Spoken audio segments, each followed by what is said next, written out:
Hi, hello po sa inyong lahat. Welcome to Imatarot. Babasahan ko po ngayon ay ang kapalaran ng Gemini. So bago po ang lahat, maraming salamat sa inyong pagpanood at pag-subscribe.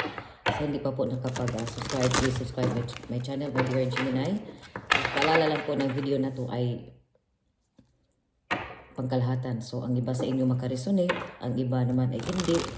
So i-pick nyo na lang kung saan kayo mas nakaresonate, my dear Gemini. O kung ikaw man ay hindi Gemini pero nanood ka sa video na ito, maaaring ang video na ito ay para sa iyo, my dear. So my dear Gemini, this is your aura this month. The Sagittarius.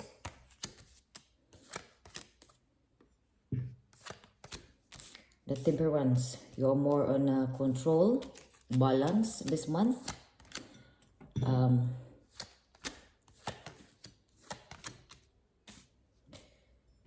Gemini. So maglatag ako dito, Gemini, ng 13 cards. Dito ay sa buwan na ito. Sa mga past mo at sa kung ano ang mangyayari mo dito sa buwan na to.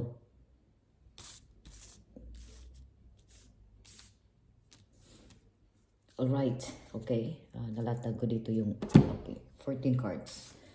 Okay. Gemini. Ito ang sa career mo dito. Tatingnan natin kung ano ang mangyari sa career mo, sa finances mo this month, love life mo this month. So, dito sa iyo ngayon is more on sa buwan na to, nakabalansi ang lahat. More on nagthink ka about dito sa earning monies, about dito sa money. Kung saan ka makahanap ng extra money, extra income, kumbaga this month. So nakita ko dito na may mga baga na dito lumalabas dito sa braha mo na may nabibili ka. You know, may pera ka. Kasi nakita ko dito may mga extra income ka o extra na nakikita ka na naka-receive ka dito ng extra money this month. Yeah, na dito yung money mo na bibili mo ito. Nakabili ko baga this month. Nakabili ka dito ng mga luho mo this month. Sa finances, kung baga sa finances dito, nakabalansi ang finances mo dito. May mga extra income ka. At dito sa love life mo naman, nakita ko dito sa love life mo, nakabalansi din ang dito sa love life mo. More on na dito sa iyo, good. Ang iba dito sa inyo, mas okay. Mas okay ang flow ng maganda, ang flow ng love life mo dito. May mga plano. Ang iba dito sa inyo, nakita ko rin dito naghintay ka ng oras, tamang panahon. Ang iba dito sa love life. Nakita ko rin dito sa this month, Gemini, na bigla kang mag-travel, bigla ka ditong aalis. O kumbaga, nakita ko dito na may severe ka Nakita ko dito may magsisave sa'yo dito. There's something, situations, bigla ka ditong aalis para aasikasuhin mo ito. Biglaan to. This month, biglaan tong aalis ka. Bigla itong aalis ka.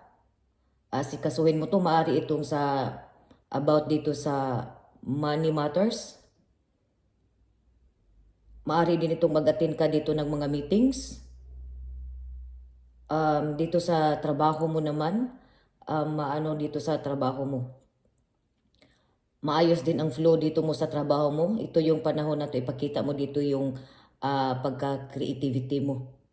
Ipakita mo dito yung galing mo sa trabaho. Pero nakita ko dito na mayroong free ka dito na kung baga free spirit ka this month, Gemini. So, there's something here na may mga kumbaga, maganda ang flows.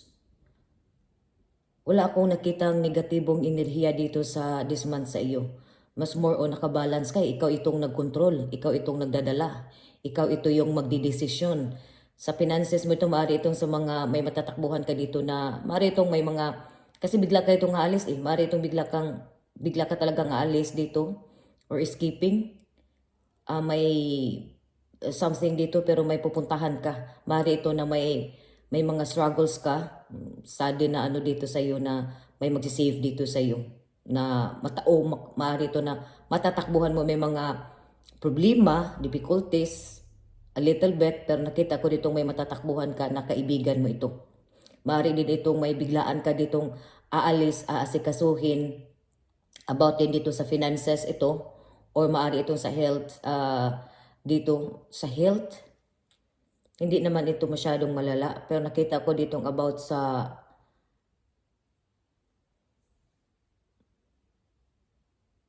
more emotions, pera. Bigla ka dito nga alis sa pera. Asikasuhin, kailangan ka dito. Maaari itong sa mga family mo. Ang iba dito sa inyo. May mga mensahe ka rin dito na bigla ka ditong magmensahe sa iyo, mga pamilya mo dito, mga loved ones mo dito na mensahe dito na manghingi sa iyo ng tulong about dito sa finances. Sa mga single naman dito, mas more on focus ka ngayon sa iba sa mga single, nakita ko dito more sa mga singles, mas more focus ka ngayon sa goals mo ngayon. Mas focus ka ngayon sa plano mo sa buhay. Naghintay ka ng tamang panahon. Pero nakita ko ditong ikaw nasa sayo na hinahanap mo pa. Kumbaga maaari ito na may mga iba dito sa inyo, may mga karelasyon dito in relationship na ito ay kumbaga mas ano muna dito yung sarili nila, bigyan muna dito ng space. Kumbaga there's something dito na space sa isa't isa dito sa mga Gemini. Hinahanap muna nila dito yung sarili nila, kumbaga. But still then kahit nandito yung may binigyang free itong sa some relationship na bigyan yung space yung sarili mo, nakita ko ditong kung ano man yung situations dito sa love nyo dito, maaari itong masave pa ito, maaari pa itong magkabalikan kayo. No, kaya nandito sa iyo, binigyan niyo na dito yung space ang bawat isa't isa dito sa may mga karelasyon. Nakita ko ito kasi may mga ano dito na inuuna mo na this month. So mas inuuna mo na dito yung self mo dito. But since din nakita ko dito this month, wala kang problema dito sa finances. Maaari itong maglabas ka dito ng pera. Pero itong pera na to ay para ito sa sarili mo. May mga gamit ka dito sa this month na bibilhin mo luxurious sa katawan mo, dito sa sarili mo this month. Mari dito humingi ka dito ng tulong sa family mo na ito ay, or ang family mo na humingi ng tulong dito sa iyo is matutulungan mo ito dito sa finances. Ang iba dito may matatakbuhan ka with your friends, Gemini. So dito sa health mo, wala kang problema dito sa health mo. About dito sa decisions, may mga losses ka man dito pero may natitira pa dito sa iyo. This month mas more on control ka dito. Ikaw yung nagdadala, ikaw yung nagmamanage dito sa finances, sa lahat ng decision ngayon this month, my dear Gemini. So this month of January, enjoy. Dito this month, nasa sayo ang lahat. This month, making decisions, love life mo dito, finances. There's a magic on air this month. So nakita ko rin dito na ikaw ay may hinihintay ka dito na ito ay paparating, my dear Gemini. So maraming salamat, my dear Gemini, sa inyong pagpanood. At sa hindi pa po nakapag-subscribe, please subscribe my channel. And thank you so much.